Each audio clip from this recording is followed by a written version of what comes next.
Periyar Maniamma Institute of Science and Technology, Tanjavur. Choose who you want to be. Bharathiraja அப்படிங்கிறது தான் எனக்கு ஐடென்டிட்டியே. Okay. இன்னார் பையன் அப்படிங்கிறதுக்கு அவரோட பேர் தானே. ஒர்க்குன்னு வந்துட்டா எங்களை எல்லாரையும் மறந்துடுவார், ஃபேமிலியே மறந்துடுவார். அதில் மட்டும்தான் இருக்கும் கடிவாளம் கட்டின மாதிரி. ஓகே. நீங்கள் ஷூட்டிங் ஸ்பாட்டில் கூட அவரை நீங்கள் ஒரு காலத்தில் எல்லாத்தையும் எத்தனை பேரை வந்து டார்ச்சர் பண்ணியிருப்பீங்க அப்படின்லாம் கேட்டதா வந்து கேள்விப்பட்டோம். ஆமாம், அது உண்டு. அது நாளே வந்து ஷூட்டிங்கில் நிழல்கள் படம் நீங்கள் நல்லா உத்து கவனிச்சிங்கன்னா சந்திரசேகர் சாருடைய கேரக்டர் வந்து கிட்டத்தட்ட ராஜாப்பாவுடைய கேரக்டராக இருக்கும். இவர் நிழல்கள் ரவி சார் அவருடைய கேரக்டர் வந்து கிட்டத்தட்ட அப்பாவுடையது. ஆனால் என்னன்னா பட்டதாரி. எனக்கு கமல் சார் கிட்ட அந்த விஷயம் ரொம்ப ரொம்ப பிடிச்ச ஒரு விஷயம். 16 வயதுலேன்னு ஒரு படத்தில் கோமணம் கட்டி நடிச்சார். அப்படியே ரைட் ஆப்போசிட்டாக ஒரு நெகட்டிவ் ஷேட்ல ஒரு படம். தைரியம் வேணும், அதெல்லாம் கட்ஸ் வேணும். சிகப்பு ராஜாக்கள் சொல்லல எனக்கு ஞாபகம் வந்தது. அதை நீங்கள் வந்து ரீமேக் பண்ணணும் அப்படிங்கிற ஒரு இது சொன்னீங்க. அந்த திட்டம் எந்த அளவுக்கு இருக்கு? இல்லை, அந்த திட்டம் கைவிடப்பட்டது. எனக்கு ஒரு ஆசை கைதியின் டைரியை ரீமேக் பண்ணணும், ரொம்ப ஆசை. பட் அது சாத்தியமா இல்லையா? கேஸ்டிங் யாரு? கேஸ்டிங்லாம் யோசிச்சிங்களா? அஜித் சார் யோசிச்சேன். பட் இப்போ வந்து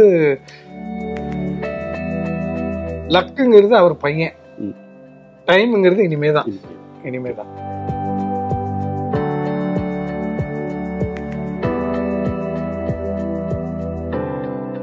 ஆனந்த விகடன் நேயர்களுக்கு வணக்கம். இந்த வாரம் உறவின் மொழிக்காக நாம பார்க்க வந்திருக்கிற ஒரு பிரபலம் யாருன்னா மனோஜ் கே பாரதி. அவர் வந்து ஒரு நடிகரா உங்களுக்கு தெரியும். பாரதிராஜா. அது நிறைய பரிமாணங்கள் வந்துருச்சு. அது இப்போ வந்து மனோஜ் பாரதி ராஜா. ஆமா, ஏன்னா ஃபர்ஸ்ட் என்னோட ஒரிஜினல் நேம் வந்து மனோஜ் குமார். ஓகே. அதுக்கப்புறம் மனோஜ் குமார் பாரதி அப்படின்னு வந்தது. ஓகே. பட் இப்போ ஐ ப்ரிஃபர் மனோஜ் பாரதி ராஜா. நடிகர், இயக்குனர், மார்கழி திங்கள் மூலமாக இயக்குனராகவும் வந்து அவதாரம் எடுத்திருக்கீங்க. ஸோ அவர் வந்து உறவின் மொழிக்காக தன்னுடைய தந்தையை பற்றியும் அவரை பற்றியுமே வந்து நிறைய மனம் திறந்து வந்து பேச போறாரு. வணக்கம் சார். வணக்கம். வணக்கம். முதல்ல அந்த பேரு வந்து சொன்னீங்கல்ல, அந்த பேரு குழப்பம் ஏன் அது ஆரம்பத்தில்? அதாவது சில பேர் வந்து இந்த எப்படி சொல்றது, நட்பு வட்டாரத்தில் வந்து பேர் நியூமராலஜி சரியில்லை, அது சரியில்லை, இது சரியில்லைன்னு சொல்லி மாற்றினது. ஓகே. அது சரி, என்ன மாற்றினாலும் எதுவும் ஒர்க் அவுட் ஆகிற மாதிரி தெரியல. பட் எனக்கு இந்த டேக்லைன் ரொம்ப பிடிச்சிருந்தது. அந்த பாரதராஜா அப்படிங்கிறது தான் எனக்கு ஐடென்டிட்டியே. ஓகே. இன்னார் பையன் அப்படிங்கிறதுக்கு அவரோட பேர் தானே. ஸோ அதுவே பின்னாடி வச்சுக்கலாம்னு சொல்லிட்டு தான் மனோஜ் பாரதிராஜா அப்படின்னு ஃபைனலாக நான் ஃபைனலைஸ் பண்ணி வச்சது. ஓகே. இப்போ பாரதி ராஜா சார் அப்படின்னு சொன்னோன்னே நாங்கள் வந்து ரொம்ப பிரமிக்கக்கூடிய ஒரு ஆளுமை. நாங்கள் மட்டும் இல்லை, உலகமே வந்து தமிழ் பேசக்கூடிய எல்லாருமே அவருடைய படைப்புகளை பார்த்து அவ்வளோ பிரமிப்பாங்க. எங்களுக்கு பிரமிப்பு இருக்கு. ஒரு பையனா வந்து நீங்கள் சின்ன வயசுலேருந்தே அவரை மடியில் தவிர்ந்துருப்பீங்க.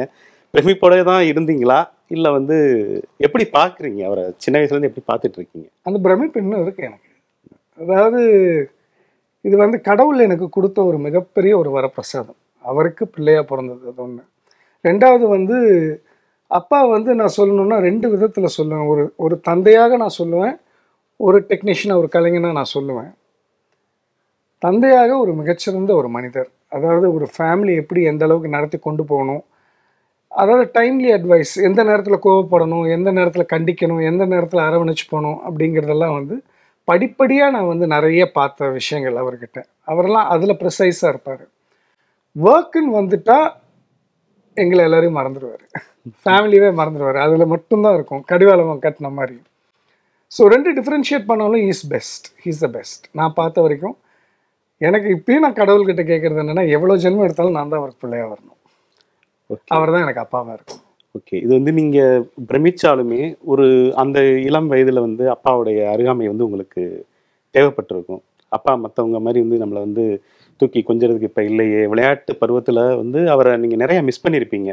அப்போ உரிமையாக வந்து சண்டை போட்டிருக்கீங்களா? அப்போ வந்து எப்படி ரியாக்ட் பண்ணுவார் அவர்? இல்லை, சண்டை போடுறதுன்னு இல்லை, புரிஞ்சுக்கிட்டோம். அது என்னென்னா அவருடைய சூழ்நிலை. மேக்ஸிமம் பார்த்தீங்கன்னா ஒரு வருஷத்தில் வந்து எங்கள் கூட அதிகமாக டைம் ஸ்பெண்ட் பண்ணுறதுனா ஒரு 1 month இல்லை 2 months இவ்வளோதான் இருக்கும். சில நேரம் எல்லாமே ஷூட்டிங் தான் இருப்பார். இப்போ ஆஃப் லேட்டாக எனக்கு தெரிஞ்சு இந்த ஒரு 10 ஆண்டுகளுக்குள்ள அந்த அந்யோன்யம் இன்னும் ஜாஸ்தி ஆயிடுச்சு. அது அந்த ஃபாதர்லி பாண்ட் சன் பாண்ட் வந்து இன்னும் ஸ்ட்ராங்காக இருக்குது. இன்னொன்று அதிகமாக டைம் ஸ்பெண்ட் பண்ண ஆரம்பிக்கிறாரு என் கூட. இன்ஃபேக்ட் என் வீட்டுக்கு அடிக்கடி வருவார். முந்தானத்து கூட இங்கே தான் வந்து சாப்பிட்டுட்டு போனார் அவர். ஸோ இப்போ அவருக்கு அந்த நான் விட்டதெல்லாம் நான் திரும்ப பிடிக்கணும் அப்படிங்கிற ஒரு ஃபீல் அவருக்கும் இருக்குது. சின்ன வயசில் என் பையனை வந்து இல்லை என் பொண்ணை வந்து நான் கவனிக்காமல் விட்டுட்டேன், நான் தொழில்னு இருந்துட்டேன், திஸ் இஸ் ரைட் டைம் அப்படிங்கிற மாதிரி இப்போ அவர் ரியலைஸ் பண்ணியிருக்காரு. அது எனக்கு ரொம்ப சந்தோஷமாக இருக்குது. இன்ஃபேக்ட் இன்னொன்று என்னென்னா, இப்போது இந்த ஒரு மெச்சூரிட்டி லெவல் தாண்டின பிறகு நமக்கு ஒரு இது வரும்ல, இப்போ அதனால் அதாவது அதை நான் ரொம்ப செரிஷ் பண்ணுறேன். இப்போ உள்ள இந்த இது வந்து எனக்கு கோல்டன் பீரியட் மாதிரி. அப்பா வந்து என் கூட அதிகமாக டைம் ஸ்பெண்ட் பண்ணுறது, நான் அவர் கூட அதிகமாக டைம் ஸ்பெண்ட் பண்ணுறதுங்கிறது வந்து இப்போ எனக்கு ஒரு பெரிய கோல்டன் மூமெண்ட். நான் என்னென்ன சின்ன வயசில் நான் ஆசைப்பட்டனோ அதெல்லாம் இப்போ நிறைவேறுது. ஓகே. பொதுவாக அந்த லைக் ஃபாதர் லைக் சன் சொல்லுவாங்கல்ல, அது மாதிரி அப்பாட்ட இருக்கிற எந்த கேரக்டர் வந்து உங்ககிட்ட அப்படியே இருக்கு, எதெல்லாம் வந்து அப்படியே வந்து நான் அப்பாவை பிரதிபலிக்கிறேன் அப்படின்னு சொல்ற மாதிரி நிறைய பேர் சொல்லி தான் எனக்கு தெரியாது. இது என் ஒய்ஃபாக இருக்கட்டும், என் குழந்தைங்களா இருக்கட்டும், என் நண்பர்கள் வட்டாரங்களாக இருக்கட்டும், என்னுடைய மேக்ஸிமம் மேனரிசம் ஆக்டிவிட்டிஸ் எல்லாம் அப்பா மாதிரியே இருக்கு அப்படின்னு சொல்லியிருக்காங்க. மேபி ஏன்னாப்பா அவருடைய ரத்தத்தில் பாதி தானே. Okay.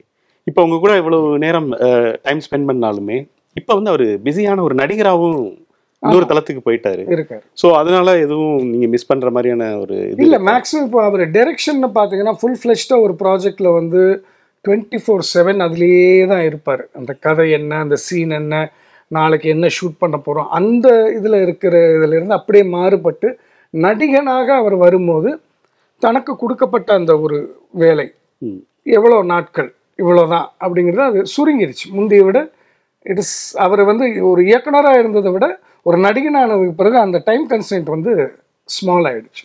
Okay. So he has a lot of time, free time to spend it with us. பொதுவாக வந்து சொல்லுவாங்கல்ல, நம்ம வந்து ஒரு குழந்தைக்கு தகப்பனான பிறகுதான் தகப்பனோட யாருமே புரியும் அப்படிங்கிற மாதிரி, அந்த மாதிரி எதுவும் ஃபீல் பண்ணியிருக்கீங்களா? இப்போ அவர் குழந்தை மாதிரி இருக்காரு. இப்போ அவர் குழந்தை ஆகிட்டார். ஆமாம், ஏன்னா அவரோட ஏஜ் ஃபேக்டர் ஒன்று சந்தோஷமா இருக்கு. அதாவது அவரை வந்து ஒரு குழந்தை மாதிரி ஹேண்டில் பண்ணுறது எனக்கு ஒரு புது அனுபவம் மாதிரி இருக்கு. ஓகே. நீங்கள் ஷூட்டிங் ஸ்பாட்டில் கூட அவரை நீங்கள் ஒரு காலத்தில் எல்லாத்தையும் எத்தனை பேரை வந்து டார்ச்சர் பண்ணியிருப்பீங்க அப்படிலாம் கேட்டதாக வந்து கேள்விப்பட்டோம். ஆமாம், அது உண்டு. அது நாளே வந்து ஷூட்டிங்கில் மார்கழி திங்களுடைய ஃபர்ஸ்ட் டே ஷூட்டிங்லேயே வந்து அவருக்கு நான் ஒரு சீனை வந்து சொல்லி நடித்து காமிக்கும் போது அவர் அப்போ தான் கேட்டார், என்னடா என்னை பழி வாங்குறியா அப்படின்னு. அது ஒரு காலம், அது உங்கள் பீரியட் வேறு, இப்போ இந்த பீரியட் வேறு, இப்போ நான் சொல்கிறத மட்டும் நீங்கள் செஞ்சால் போதும். But it was a very obedient, எப்படி சொல்கிறது, ஸ்டூடெண்ட்டுங்கிறது ஒரு ஆக்டர்னு சொல்லலாம். இன்னொன்று அவர் வந்து ஒன்ஸ் ஒரு படத்தில் நடிக்க போயிட்டாருன்னா is a director's artist. Okay. ஏன்னா அவர் வந்த வழி அந்த மாதிரி நடிப்பு சொல்லி கொடுத்து அவர் வேலை வாங்கி தான் அதிகமான ஆர்டிஸ்ட்டை உருவாக்குனாரு. ஸோ அந்த இது தெரியும் அவருக்கு. ஸோ அந்த எக்ஸ்பீரியன்ஸாக இல்லை அவருடைய கான்செப்டை மாற்றிக்கிட்டாரான்னு தெரியல. பட் எந்த ஒரு படத்துக்கு போய் அவர் நடிக்க போனாலும் அந்த இயக்குனருக்கான நடிகராயிருவார் அவர். உங்களுடைய உறவின் மொழி, உங்களுடைய குடும்பம் உங்களை வந்து எப்படி காதல் திருமணத்துக்கு பிறகு உங்களை தாங்கி பிடிச்சிட்டு ஒவ்வொரு முயற்சிகள் எடுத்துகிட்டு இருக்கப்போ உங்களுக்கு ஃபுல் சப்போர்ட் பண்ணிட்டு இருக்கிற உங்களுடைய மனைவி, குழந்தைகள் பற்றி அப்படி சொல்லுங்கள். வெல், என்னுடைய மனைவி வந்து screen name Nandana, but original name வந்து அஸ்வதி. நான் அச்சுன்னு தான் கூடுவேன். எனக்கு ஒரு பெரிய பில்லர் என்னென்னா, நான் எப்போ நான் வந்து ரொம்ப உடஞ்சி போய் டவுன் ஆகி ஒரு மாதிரி அப்செட் லெவலில் இருந்தாலும் என்னை தேர்த்தி கொண்டு வந்த ஒரே ஜீவன் அவன் தான். இதில் என் பிள்ளைகளுக்கும் பங்கு இருக்குது. என்னென்னா, கூலாக சொல்லிட்டு போவாதுங்க, ஆனால் சொல்கிறதுல meaning, don't worry daddy, everything happens for a reason. God did not put us in this world to go astray அப்படின்பா. கடவுள் நம்மளை இந்த பூமியில் போட்டதுக்கு ஒரு காரணம் இருக்குது, நம்மளை ஒதுக்கிறதுக்கு இல்லை, எல்லாம் நல்லதே நடக்கும், டோன்ட் வரி. இந்த பாசிட்டிவ் ஆட்டிடியூட் அதிகமாக இவங்க கிரியேட் பண்ணி என்னை அந்த ஆரால வச்சிருக்கிறதுனால தான் என்னால் ப்ரீதே பண்ண முடிச்சுது. ஏன்னா ஒரு பீரியடில் வந்து ரொம்ப எக்ஸ்ட்ரீம் டிப்ரெஷன் போய் கிட்டத்தட்ட நான் ஒரு 8 வருஷம் இண்டஸ்ட்ரியில் இல்லை. என்ன பண்ண போகிறோம், என்ன ஆக போகுது, ஏன் ரிஜெக்ட் ஆகுறோம், ஏன் எங்கே நம்ம ட்ரை பண்ணாலும் நமக்கான அந்த ரெஸ்பான்ஸ் இல்லை. சரி, ஓகே, நீங்கள் கேட்ட கேள்வி மாதிரி அப்பா பேரை யூஸ் பண்ணி போனாலும் நமக்கு எதுவுமே நடக்க மாட்டேங்குது. என்ன வாட் இஸ் ஹேப்பனிங். அப்போ தான் அதிகமாக இவங்க எனக்கு ஷோல்டரில் அப்படி தூக்கி நிறுத்தினாங்க. சூசைடல் தாட்ஸ்லாம் வந்தது ஒரு பீரியடில். பட் அதெல்லாம் தகர்த்து இருந்தது என்னுடைய மனைவியும் என்னுடைய குழந்தைகளும். இன்னைக்கு வந்து கடவுள் எனக்கு எப்படி எங்கள் அப்பாவும் எங்கள் அம்மாவையும் ஒரு கிஃப்டாக கொடுத்தாரோ, அதே மாதிரி எனக்கு ஒரு அருமையான துணைவியாரும் 2 செல்ல பிள்ளைகளும் பெரிய கிஃப்டாக கொடுத்துருக்காரு. அப்பா வந்து உங்களை கரியரா என்னவா உருவாக்க ஆசைப்பட்டாரு, அது வந்து நிறைவேறி இருக்கா? நிறைவேற்றிட்டாரு. நடிகனாகணும்னு அவர் ஏதோ மைண்டில் வச்சுருக்காரு போல, பண்ணி விட்டுட்டாரு. பட் என்னுடைய இது வந்து என்றைக்குமே நான் வந்து ஒரு நடிகனாக வரணும் அப்படின்னு மைண்டில் இருந்ததே இல்லை. I wanted to become a director.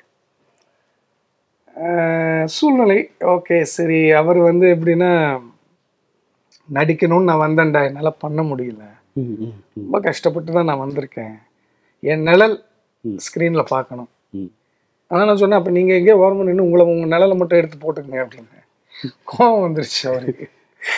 டேய், என் நிழல்னா என்னுடைய பிளட்ல நான் பார்க்கணுண்டா உன்னைய ஆன் ஸ்க்ரீனு, எனக்கு அதுதான் ஆசை அப்படின்னா சரி, அவருடைய ஆசைக்கு இணங்கி தான் தாஜ்மஹால் பண்ணேன். But I love my profession. எனக்கு சினிமாவை தவிர்த்து வேற எந்த ஒரு தொழிலும் தெரியாது. ஸோ பட் மெயினாக என்னுடைய பேஷன் வந்து டைரக்ஷன் தான். அதுவும் நிறைவேறிடுச்சு. இனி அடுத்து வந்து நான் 2த்தையும் கண்டினியூ பண்ணுவேன். நடிக்கவும் செய்வேன், இயக்கவும் செய்வேன், அந்த மாதிரி. இப்போ நீங்கள் படம் இயக்கையில் அப்பா உங்கள்கிட்ட வந்து எதுவும் டிப்ஸ் எதுவும் சொன்னாரா? ஸோ நிறைய சொல்லியிருக்காரு. ஆனால் எப்படின்னா அந்த ஒரு டிக்னிஃபைடு ஒரு இது இருக்கும்ல, கமாண்டிங் இல்லாமல், அந்த இடத்துல அத்தாரிட்டிவாக இல்லாமல் கூப்பிட்டு நாசுக்காக சொல்லுவார். டே, இது நீ கொஞ்சம் இப்படி ட்ரை பண்ணி பாரு, ஒர்க் அவுட் ஆகும்டா, எனக்கு தோணுது, உனக்கு ஓகேவா, இப்படிலாம் கேட்டிருக்காரு. ஸோ அதுதான் சொல்கிறேன்ல, ஈஸ் டிரெக்டர்ஸ் ஆர்டிஸ்ட். பட் அங்கே அவர் டிரெக்டோரியில் அவர் உட்காந்து இப்போ ஒன்றும் இல்லை, இப்போ நம்ம ஒரு ஷார்ட்டை எக்ஸ்பிளைன் பண்ணுறோம், ஒரு சீனை எக்ஸ்பிளைன் பண்ணுறோம், ஒரு டயலாக் சொல்லும் போது அவருடைய டைரெக்ஷனல் தாட்டில் அதை அனலைஸ் பண்ணுவார். That is how he is.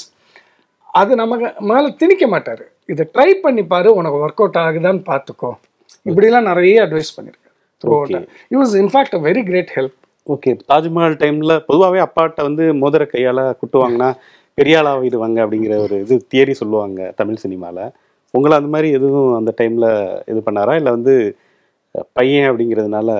இல்லை, ஏதோ ஒரு இதுக்கு அடிக்க வந்தார், கையை ஓங்கினார். அதான் ஏன்ப்பா, அதான் சின்ன வயசுலேருந்து அடிச்சிட்டிங்க, நிறையா வாங்கிட்டேன், இதானே புதுசா, விடுங்க நான் பண்ணுறேன், நீங்கள் என்ன சொல்கிறேன்னு சிரிச்சிட்டாரு. பட் இப்போ வரைக்கும் திட்டு வாங்கியிருக்கேன், அடித்ததில்லை. ஓகே. அப்பாவுடைய படங்கள்ல இப்ப வந்து நீங்க பார்த்து பிரமிக்கிற படங்கள் நிறைய இருக்கு. ஏன்னா நான் ரிப்பீட்டடா பார்த்த படங்கள் நிறையவே இருக்கு. நிழல்கள் ரொம்ப பிடிக்கும் எனக்கு. நிழல்கள் படம் நீங்க நல்லா உத்து கவனிச்சீங்கன்னா, சந்திரசேகர் சாருடைய கேரக்டர் வந்து கிட்டத்தட்ட ராஜாபாவுடைய கேரக்டரா இருக்கும். இவர் நிழல்கள் ரவி சார் அவருடைய கேரக்டர் வந்து கிட்டத்தட்ட அப்பாவுடையது. ஆனா என்னன்னா பட்டதாரி, அப்பா வந்து பட்டதாரி இல்லை. 2 பேரும் சென்னைக்கு வந்து கஷ்டப்பட்ட ஒரு ஒரு ஒரு கான்செப்ட் தான் அந்த படமே. அப்படிதான் நான் ரிலேட் பண்ணிக்கிட்டேன்.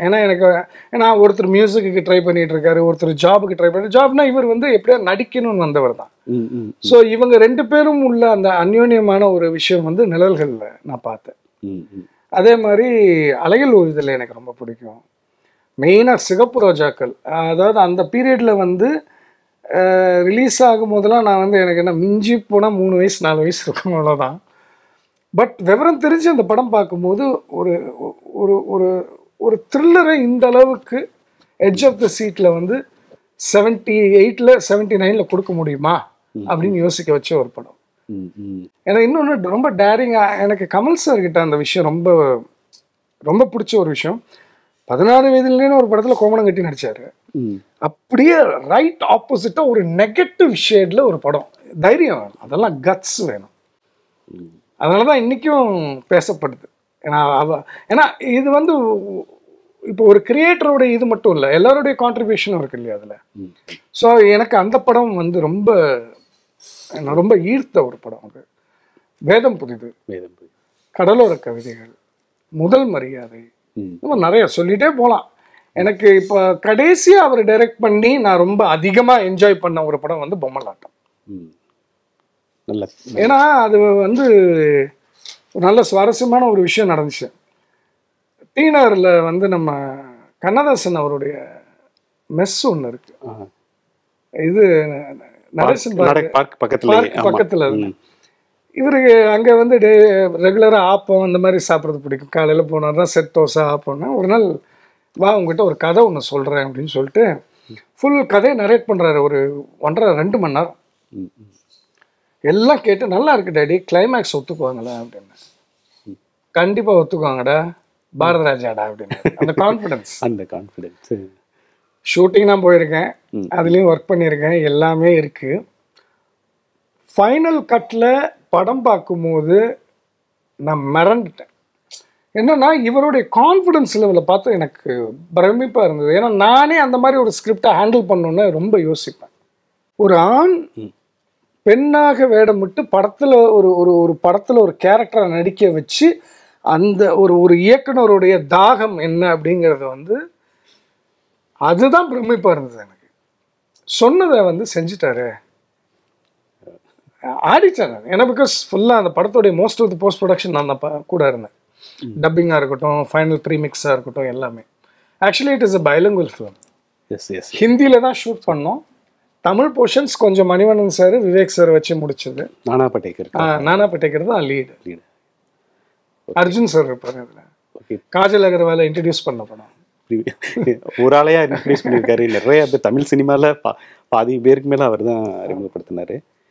சிகப்பு ராஜாக்கள்னு சொல்லல எனக்கு ஞாபகம் வந்தது. அதான் நீங்கள் வந்து ரீமேக் பண்ணணும் அப்படிங்கிற ஒரு இது சொன்னீங்க. அந்த திட்டம் எந்த அளவுக்கு இருக்குது? இல்லை, அந்த திட்டம் கைவிடப்பட்டது. ஓகே, அவ்வளோதான் அனௌன்ஸ் பண்ணிட்டீங்க. ஓகே, இல்லை நான் பகிரமாக சொல்லிடுறேன். இப்போ வந்து ஒரு ட்ரெண்டு போயிட்டுருக்கு, நீங்கள் பார்த்துருப்பீங்க. கில்லி போன்ற படங்கள்லாம் ரீரிலீஸ் அப்படிங்கிறது. அப்பாவுடைய படங்களில் ஏதாவது ரீரிலீஸ் பண்ணலாம். இப்போ கேட்டார் என்ன 2 நாளைக்கு முன்னாடி, தாஜ்மஹாலை ரீரிலீஸ் பண்ணலாம். நான் யோசிச்சேன், ஏன்ப்பா டேய் 90s கிட்ஸோடைய ஃபேவரட் சாங்ஸ் ட்ரை பண்ணுவோம் அப்படின்னாரு. எனக்கு தெரியாதுப்பா, நீங்கள் பார்த்துக்குங்க. இது நல்ல தகவலாக இருக்கு. ஆக்சுவலி உண்மையாகவே ரீல்ஸுகளில் எங்கே பார்த்தாலுமே அந்த பாட்டு எங்கேயுமே ஒழிச்சிட்டு இருக்கு. ஸோ இதை நீங்கள் எப்படி ஃபீல் பண்ணுறீங்க? இது அந்த டைமில் நீங்கள் இதை பார்த்துருந்து கொண்டாடி இருந்தீங்கன்னா எனக்கு வேற லெவலில் இன்னும் கூட ஒரு அங்கீகாரம். One concept in industry cinema பொறுத்த வரைக்கும் டைம் லக்குங்க. லக்குங்கிறது அவர் பையன், டைமுங்கிறது இனிமே தான்.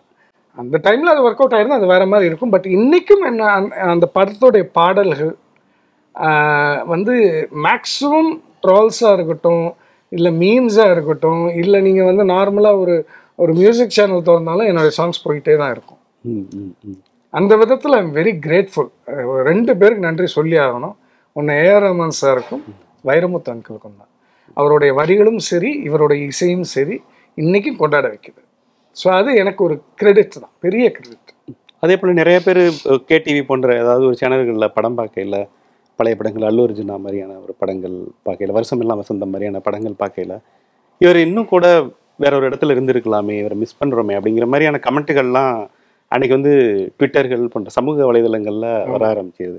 இது எப்படியோ உங்கள் காதுக்கு வரையில எப்படின்னா தோணும் உங்களுக்கு? எப்படி ரியாக்ட்? இல்லை, அவங்களுக்கு தெரியாது இல்லையா இண்டஸ்ட்ரிக்குள்ளே என்ன நடக்குதுன்ட்டு. வெளியே இருந்து பார்க்குறாங்க இல்லையா, அவங்களுடைய பிம்பம் ஒரு ஸ்க்ரீனில் பார்க்குறோம். நல்ல படம் பண்ணியிருக்காப்புல, ஏன் அடுத்து வரல அப்படின்னு. பட் உள்ளுக்குள்ளே என்ன நடக்குதுங்கிறது அவங்களுக்கு தெரியாது. ஆப்பர்ச்சுனிட்டி வந்திருந்தா கண்டிப்பாக நான் பண்ணியிருப்பேன். இப்போ என்ன மாதிரியான படங்கள்? இப்போ நான் ஒரு வெப் சீரிஸில் ஒன்று நடித்து முடிச்சிருக்கேன். இவங்க ஸ்டோன் பெஞ்ச் அவங்களுடைய இதில் ஃபார் அமேசான் பிரைம். அது மோஸ்ட் ப்ராபப்லி இன்னும் கப்புள் ஆஃப் மந்த்ஸ்ல it will come out. First season வரும்.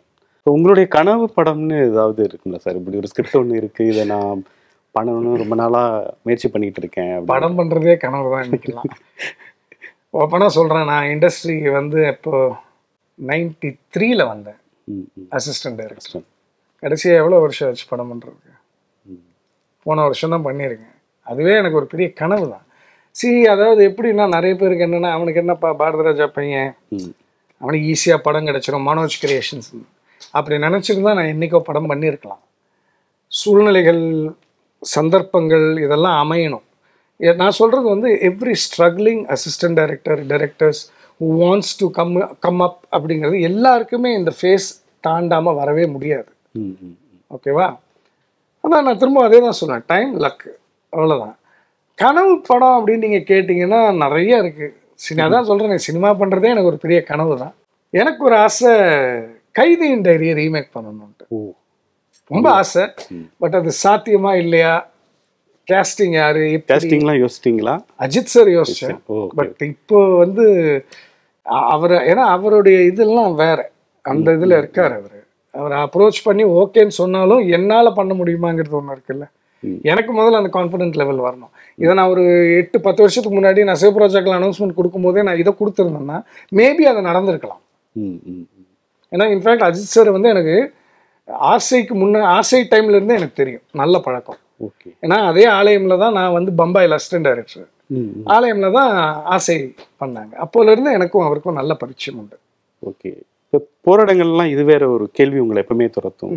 நீங்க சொன்ன மாதிரி ஈஸியா வந்து உங்களுக்கு எல்லாமே கிடைச்சிருமே, அப்பா பேரை சொன்னா உங்களால எல்லாமே பண்ணிட முடியுமே அப்படிங்கிறப்ப அப்பாவுடைய அந்த பெயர் வந்து உங்களுக்கு என்னைக்காவது வந்து இது நம்ம வந்து இந்த பேர் இல்லாம நம்ம வந்து சாதிக்கணும்? எனக்கு ரெண்டும் தான். அவர் பேர் எனக்கு அட்வான்டேஜ் டிஸ்அட்வான்டேஜ் ரெண்டுமே இருக்கு.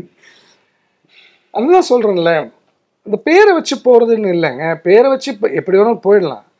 நம்ம என்ன பண்ண போறோம், நம்ம எங்க அப்பா எனக்கு சொன்ன ஒரு வார்த்தை இன்னும் எனக்கு ஞாபகம் இருக்கு. நாளைக்கு உனக்கு நான் சேர்த்து வச்சுட்டு போயிடுவேன், இதெல்லாம் வந்து இது இருக்கும், நீ அனுபவிச்சுட்டு போயிடலாம். ஆனால் நீ என்ன சம்பாதிச்ச? உனக்குன்னு ஒரு ஃபேமிலி வரும், உனக்குன்னு ஒரு குழந்தை பிறக்கும், உனக்குன்னு ஒரு இது இருக்கும். அவங்களுக்கு நீ என்ன பண்ணுவ? நான் அவங்களுக்கு தேடி வச்சுட்டு போயிடுவேன். That is different. What are you, what are you going to two?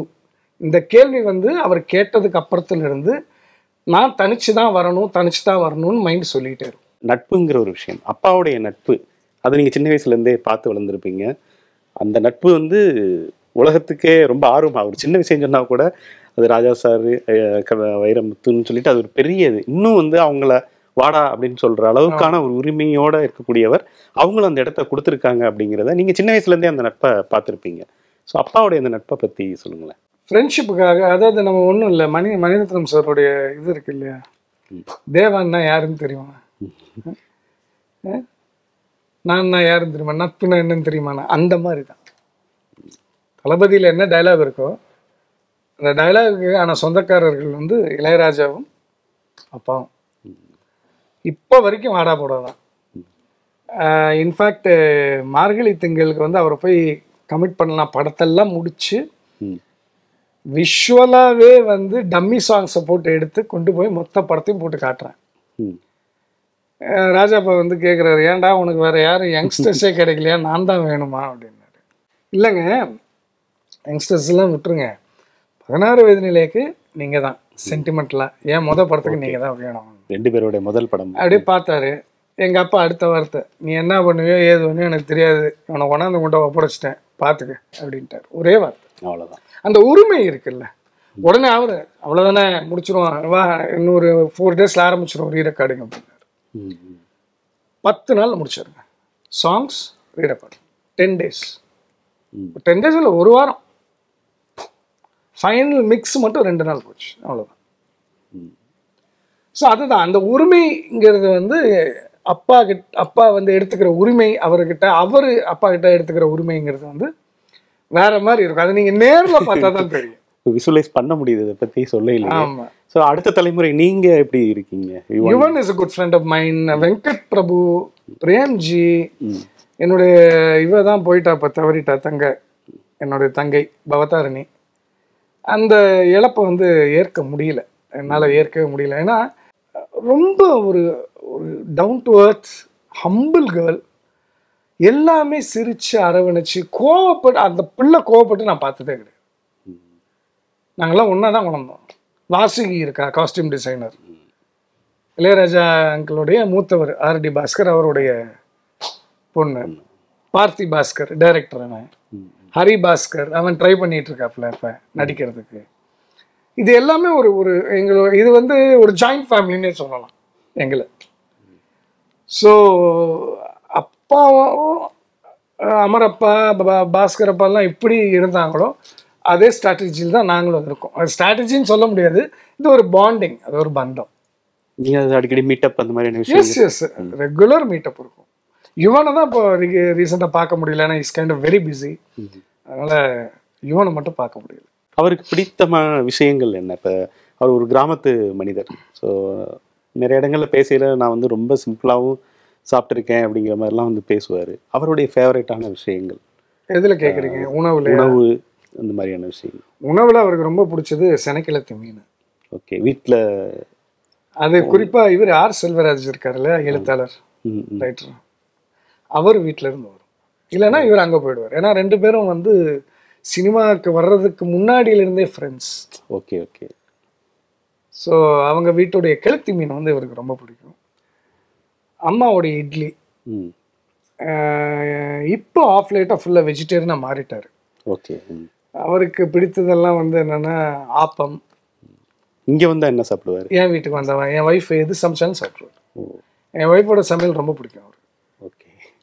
பேர பிள்ளைங்க சமைப்பாங்களா? இல்லை சின்னவங்க பண்ணுவாங்க, பெரியவங்க கிச்சன் பக்கம் எதுக்கு அப்படின்வாங்க. அப்பாவுடைய கிஃப்ட்டு நீங்கள் வாங்கின மறக்க முடியாத கிஃப்ட்டுன்னா எதை சொல்லுவீங்க? அவர் தான், எங்கள் அப்பா தான், எங்கள் அம்மா. மறக்க முடியாத கிஃப்ட்னா என்னோட லவ்வை அக்செப்ட் பண்ணி எனக்கு கல்யாணம் பண்ணி வச்சு. எந்த மறுப்பும் எதுவும் விசாரணைகள் விசாரணை இருந்தது, பட் மறுப்பு எதுவும் இல்லை. ஒரு ஃபேமிலியில் பார்ப்பாங்க இல்லையா, அவங்க பேக்ரவுண்ட் என்ன, எப்படி வந்தாங்க, என்ன இது அப்படின்ட்டு. அது பேசிக்கலாக எல்லார் ஃபேமிலியும் நடக்கிறது தான். பட் இந்த இடத்துல வந்து என்ன குலம் என்ன ஜாதி அதெல்லாம் பார்க்கல. என் பையன் ஆசைப்பட்டான் கல்யாணம். அதே போல் பேரே வந்து மதிவதனின்னு பொண்ணுக்கு பேர் வச்சிருது அப்பா. அது கோவத்தில் வச்சார். ஏன்னா முதல் குழந்தை பேர் வந்து அர்த்திகா. ஓகே. அவர் சம்மதம் எல்லாம் வச்சுட்டோம், கோச்சிக்கிட்டாரு. தூய தமிழ் பேர் வேணும். அது எப்படிடா நீ என்னைய கேட்காம வைக்கலாம், எனக்கு சொல்லணும்ல, 2வது பிள்ளைக்கு நான் தான் வைப்பேன் அப்படின்ட்டாரு. சரி நீங்கள் வைங்க, மதிவதனி அப்படின்னாரு. அப்படியே பார்த்தேன், மதினா அழகு, வதனினா நிலா, நிலவு. இவர் நம்ம தலைவர் பிரபாகரன் இருக்காரு இல்லைங்களா, அவங்களுடைய துணைவியாரோட பேர். நீங்க எந்த மறுப்பும் சொல்லல? நான் ஒரு மறுப்பும் சொல்லலை. இன்னொன்று அப்பா வந்து அவர் மேலே ஒரு பயங்கர ஒரு ரெஸ்பெக்ட், ஒரு இது நேரில் போய் சந்திச்சிருக்காரு, பேசியிருக்காரு. அந்த தமிழ் உணர்வுக்குள்ள ஒரு ஒரு ஒரு எப்படி சகன்னு சொல்ல மாட்டேன், ஒரு போராளி. எனக்கு தமிழ் உணர்வு இருக்கு, என்ன மீறி ஒருத்தருக்கு வந்து இவ்வளவு இருக்கா அப்படின்னு பார்த்து பிரமிச்ச ஒரு இதுதான். ஸோ அப்போ அவருடைய அவர் கூட பழகின விதங்கள், அவருடைய நட்பு, இதையெல்லாம் பார்த்து அவங்க ஃபேமிலி கூட எல்லாருக்கிட்டையும் பேசி எல்லாம் இது பண்ண இந்த பேர் வந்து அவருக்கு ரொம்ப பிடிச்சது, மதிவதனி அப்படின்ட்டு. அதுதான் என்னோட பொண்ணுக்கு வச்சது. வாழ்த்துக்கள் சார், அட்வான்ஸ் வாழ்த்துக்கள். நன்றி நன்றி சார். விகடன் நேயர்களுக்கு ரொம்ப ரொம்ப நன்றி. பொறுமையாக இவ்வளோ நேரம் வந்து என்னுடைய குமுறல்கள்னு சொல்கிறேன், என்னுடைய அடக்கி வச்சிருந்த குமுறல்களை நார்மலாக சொல்லியிருக்கேன். பிடிச்சிருக்கோன்னு நம்புகிறேன். Thank you so much. நன்றி.